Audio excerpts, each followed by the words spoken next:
Ooh. I'm not gonna cut this out. Hi, Monique, or Victoria Monique. I want to talk to you about persisting in the wish fulfilled and what it is not. I am always looking for ways to explain it even better because understanding is everything. When you understand and you know how to play the rules of the game, that's already a game won. The only thing that's needed for the rest is practice and understanding the rules better.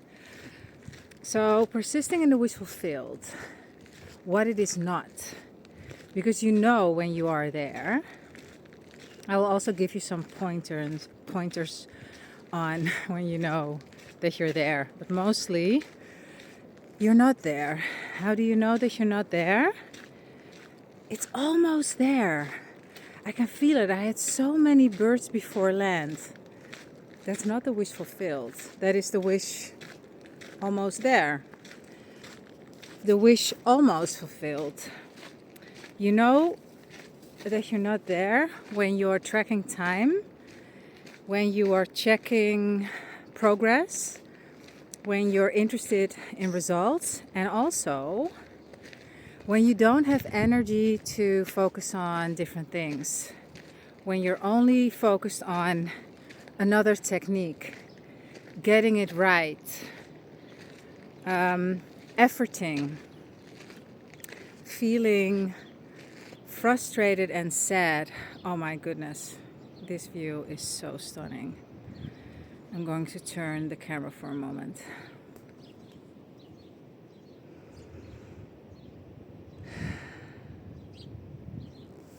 I mean, come on. So, when you're tracking, when you're like, it's not there yet, what did I do wrong? When you're frustrated and not allow yourself to be frustrated. Because the thing of the wish fulfilled is, you're not ecstatic the whole time. You're just not. When you're experiencing the thing that you so badly want to experience, by the time you experience it, it's normal. It's even boring. It's like, really? Is this what I've been working so hard for? So the wish fulfilled.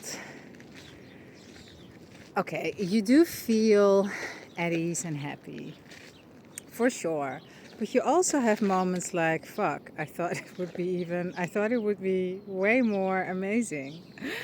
That's just part of it, dude. And so you're not there when you are, as I said, when you're trekking, when you feel in your body that you're slightly forward leaning, that you're future tripping, when you are not okay with where you are, that's not the wish fulfilled. I'm gonna save a little animal here. One moment. And I'm back. So, trekking, feeling nervous, but also the excitement of, I'm almost there. Dude, that's definitely not the wish fulfilled either. Because that's not sustainable. Imagine you have what you wish and you're constantly in that hyper nervous system agitation. That's definitely not the wish fulfilled. No. So I also want to talk about persistence because I have an amazing way of explaining persistence. So I was really surprised at how I was able to persist in something before I was in this wish fulfilled.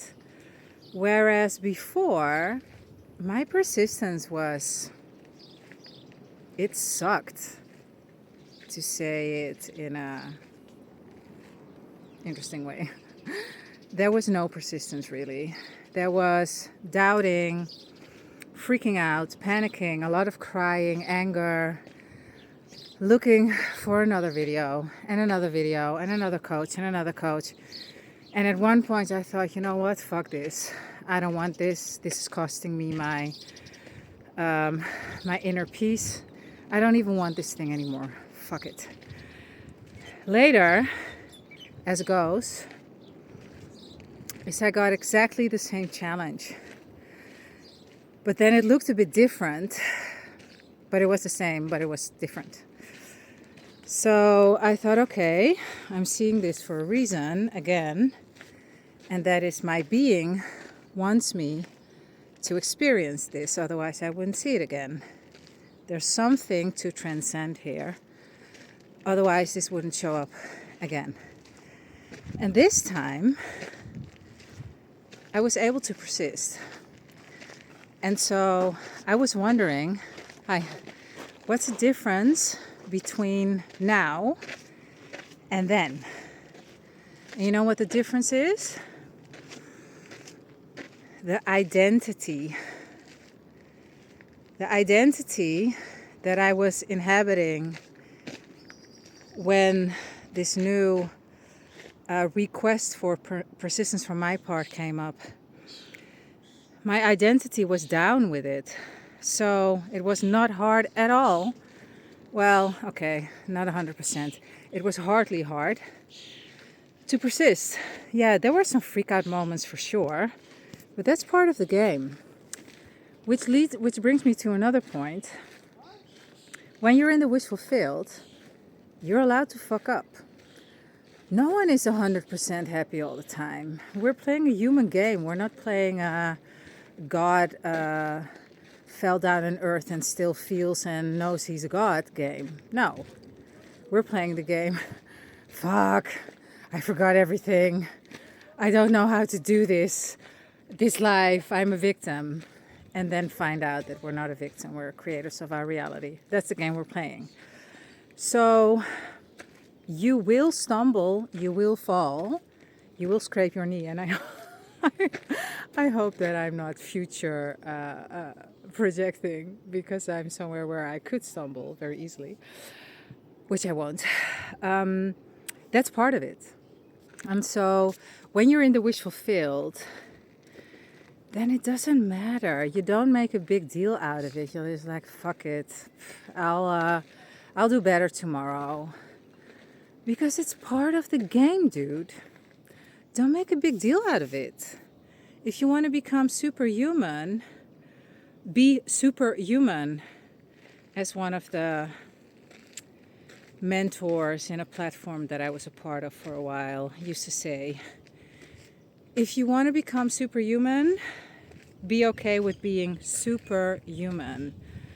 So whatever it is that you wish for, if you have doubts, it's not because it's not possible for you, or that this means like, oh, then it's actually, no, then this is not the thing. No, it means the identity you're being does not have this thing as a probability in its set of probabilities. So an identity, I'm writing a book on sexual sovereignty and identity, and it's not only for sexuality and sexual sovereignty, meaning it's not only to express yourself freely as a sexual human being, and in your way, not in the way that society tells you to, but in your way, and that's sovereign, right? But it can be used for anything. It can be used for money, career, family life, friends. Because as Seth taught us, and is still teaching, everything is created in the same way. You just have resistance. These are not his literal words. You have just resistance or a belief against stuff in one area and belief for stuff in another. Which means your identity, you can see it like this, an identity bubble within the larger bubble of the universe. But then also, you have many identity bubbles that you can pick from. And this identity bubble has everything in it. All the probabilities, ones that you can think of, but also probabilities you didn't even know were possible, because what we think is possible is not what's possible. The universe laughs its head off with the small things that we ask of it often. And I know that because I have regular calls with the universe. But so the thing is this, whenever you're like, oh my God, this is not possible, you know that you're in an identity bubble where this probability is not a part of the probabilities in that bubble. That's all that's going on. So whenever you're freaking out, your cue is, oh, wrong state of being, wrong identity bubble, wrong mansion in my father's house. You know the thing from Neville, right? In my father's house are many mansions. If it weren't so, I wouldn't tell you so. I'm paraphrasing. In any case, like a deck of cards. A deck of cards has, what does it have? 4 not 4 jokers. I think it has 1 joker. 4 kings, 4 queens, 4 fours, 4 fives, 4, like it has all these things. So the probabilities are part of a certain deck of cards. So when you feel it's easy for you to persist in the wishful field, then it means you're in the identity bubble where this probability belongs. And when you don't feel it, then you are not in that identity bubble. So then the question is probably, yeah, but how do I get there and how do I stay there? Yeah, that's a whole different video. This is about persisting in the wishful field. And as Edward Art says in his video, I highly recommend it. It helped me so much. Deferred occupancy. As he says in that video, you are not, paraphrasing, you are not being in the state of being to make it so. You are in the state of being where it already is that, where it already is so, where it already is the case. So it's not about trying to get somewhere, because the whole trying means you're not there. And I made another video about this, about the key and the lock. The wishful field is lock in the keyhole, key in the keyhole. You open it, you're in the house. Almost the wishful field is like to the side, like when you're drunk. You're never drunk, but I can tell you, I've been drunk in my life. And you're like, just like not in. You won't get in. It's almost, but you won't get in. You'll sleep on the streets. So the wishful field, persisting in the wishful field, when it's easy for you, when you don't have a lot of turmoil going on, you know that you're in the right identity bubble.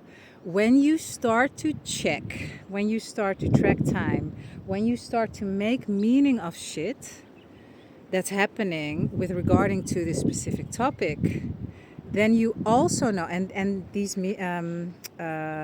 explanations, arguments are negative, then you also know you're not in the right identity bubble, because the identity bubble that contains it is the one that's chill. That's like, oh yeah, cool, nice. What shall I focus on now?